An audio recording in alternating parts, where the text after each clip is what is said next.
allo waaw waaw maa ngi nii di ñëw.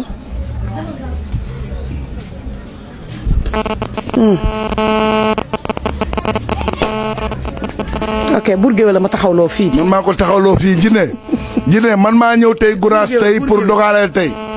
bëgg ci yow laa def tey bëgg kër gi. ci digg kër gi ñun ñëpp a bëgg. waroon naa génn depuis sànq de moomu fi téye dama sol yére ba génn rek mu téye ma fi. non tey Papa gaynde nga. nee ko buur nee na tey gaynde nga. oui.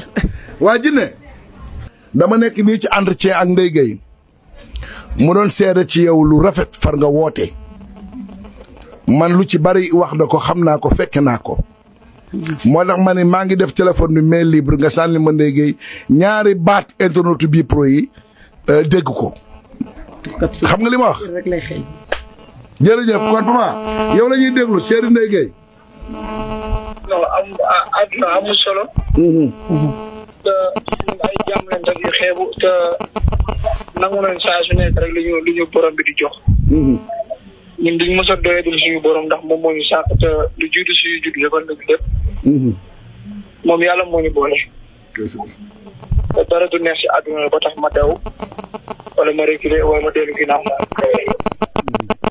chaque jour su may bëri sax moom laay bëri su may bëri moom laay bàyyi xel moom laay suuraale. ndeysaan mu ngi noonu.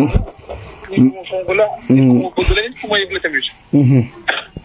te moom tout le temps sax day wax ay kàddu yoo xam ne peut-être du mbiru doomu aadama mbiru yàlla. te yàlla moo koy def si aras. doom yàlla moo koy joxe. en tout cas jigéen la si biir jigéen ñi. jigéen di mën góor la.